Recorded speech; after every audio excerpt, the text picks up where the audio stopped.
Hey guys, Dazanar here. Once again, can you guess where I'm at? Well, this is the WMA. I'm at the ranch. Not doing anything I'm not really supposed to be doing, you know. Just walking through to play some ingress in the forest up ahead. And yeah, I was gonna think of some topics to talk about maybe and show you the forest. What do you think?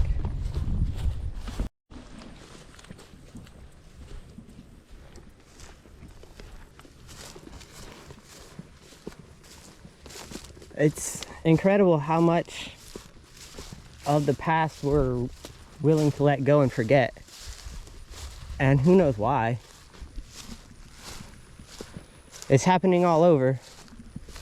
So many past cultural folklore and actual physical sites of ancient knowledge, at this point ancient knowledge 200 years ago, it's gone, let go, and we don't know why we do it. This was once a forest. It had its own purpose, and now it has become, you know, a ranch. And now it's like, you know, an almost extinct ranch. It's held together by the parks division here. So most ranches aren't profitable. So since most ranches aren't profitable, they're selling off places like this where they're able to develop homes or new cities. And that's another part of the past that's just going to be erased away. And that's just what, like, I can relate to in my own life. Like the culture here from the past 100, 200 years ago that I've tried to relate to, the significance of the lumber harvesting, the Seminole War. Like, understanding all of that is really important, but I'd say most of us just brush it aside and brush aside the actual physical significance too. I mean, this ranch is not a super important historical one, I wouldn't say necessarily, but it does have some significance, and this is exactly how things used to be. This is the amount of land that like one family had to take care of at some point, and like the drama of that family life is kind of lost on everyone else and forgotten. And generally now in society, we only look back on the more darker parts of the societies and not how like people themselves had to live through it. We allow that to be lost and focus on what's more painful and negative and hold that, you know, and allow the rest to get buried away, it seems. And what happens when we get rid of what we have now? Like, do we really think what we're building now is permanent? These, I don't know, cities that we have, the cities maybe, but these subdivisions, all these cookie cutter homes, like, is that going to be useful in 100 years? Are these homes that we all live in the suburbs, or that, you know, huge chunk of society lives in, and the rest of us kind of live in apartment spaces or are homeless? Like, is this really how we're going to keep going on? I don't think so. And once we stop continuing with this type of housing for people, this type of collective bunching, the way we do it, which is not necessarily fair and getting too expensive for most people even to handle, like what happens then to all this that we've invested now in, and realize that what we invested in made us lose the past? And once again, here we are about to lose the past. It's this cycle. Here's a little step into the past, though. This is the Florida National Trail, National Scenic Trail. And this is pretty, not necessarily old growth, but it's pretty pristine forest here, guys. pretty pristine here.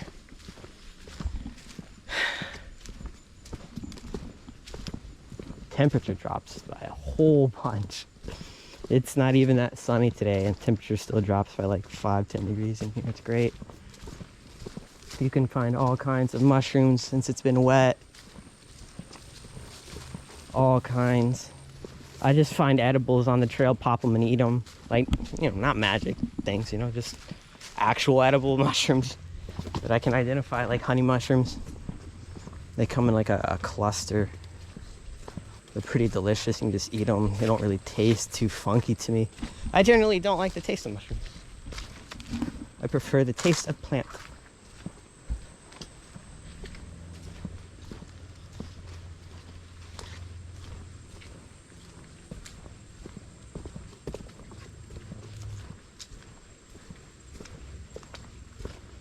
So much moss back here. Makes for such beautiful color contrast on the tree. You see the gray and then this bright green, vivid greens.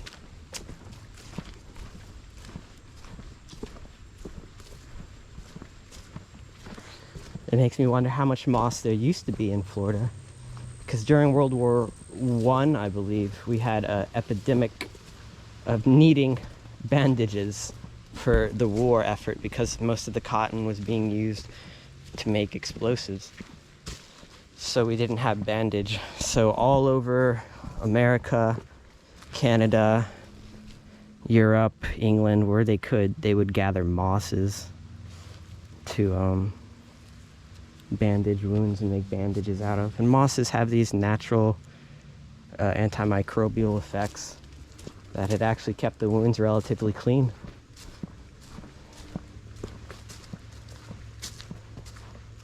Another cool moss fact is that most of the moss, 90% of it is dead and underneath. And it just absorbs the moisture and helps with the new growth of the moss, that 10% that's alive. Pretty cool. It's like dark matter. It's cool. It's cool to think about.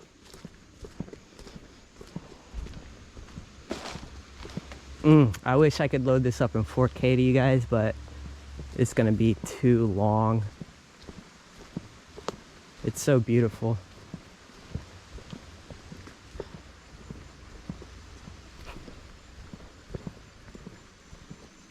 I bet to upload a 4K video it would take me probably a day and a half if the video is like 10 minutes. That's terrible. I'm not exactly sure how old some of these sable palms are, because I'm not super educated on sable palm growth. I imagine they're decently old. These oak trees, some of them are pushing the hundreds. Very few of them are pushing the 200s. I wouldn't say too many are that old though.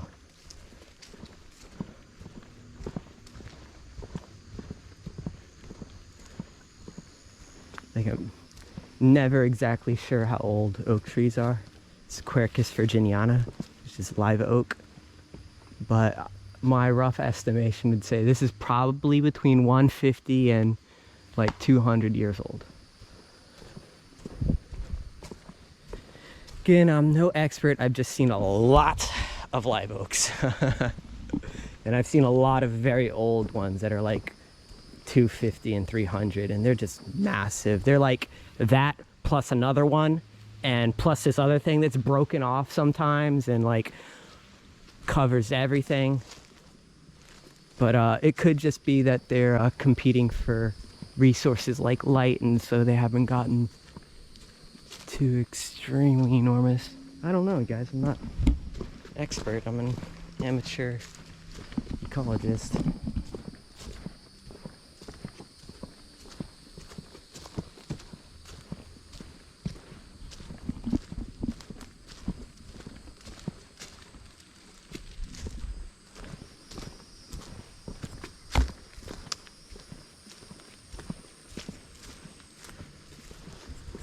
Save some film so we get up further ahead. Check out the creek Maybe there will be some water in the creek. Might cut the video then. This is a bolete mushroom, I believe, I think. Is it? Are you? Yeah. It's a white type. Well, there's too many mosquitoes, I gotta go. So I made it to the footbridge. I can't stay here long because I thought it was gonna be really cool and pretty. And it is. This is really cool. But it is also mosquito haven. And they are just constantly bothering me. So I think this comes from the 2 ditches that run through the ranch, and they just let them blop into the forest, and they made a path over time through the forest, and this takes it on down to the St. Johns River. It's not very flowing, huh? It's just a lot of rainwater. I am so sweaty here. There is no wind. The humidity is just as high as it was in the fields. It's hot, but not like as hot as it is in the fields, but it's still hot. I think it's in the high 80s today. Whew, I'm sweaty and we're heading out. A little bit of a nature video, a little bit of a thought video for you. There's a possibility a lot of places like this will be lost, you know, to a future civilization. It's happening right now.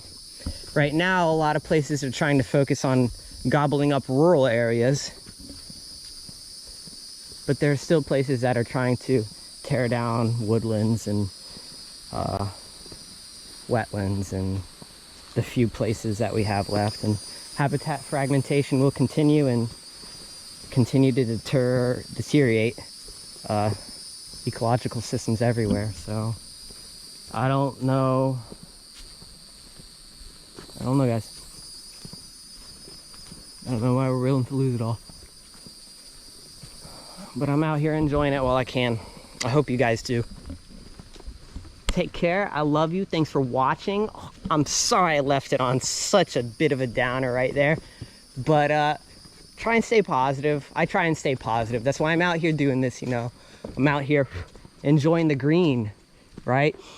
Understanding that this is fresh air. It is fresh air. You're getting volatiles into your lungs from the forest, you know. You never know what benefits those will have for you. And the mushrooms that I come across, you never know what benefits anything out here has for you that our society has deemed, you know, too primitive, too something, too taboo. So, you know, get out there, explore. Maybe you'll get that positive vibe going in yourself if you can't feel it, man. It's there. It's there. All right, I love you. Later.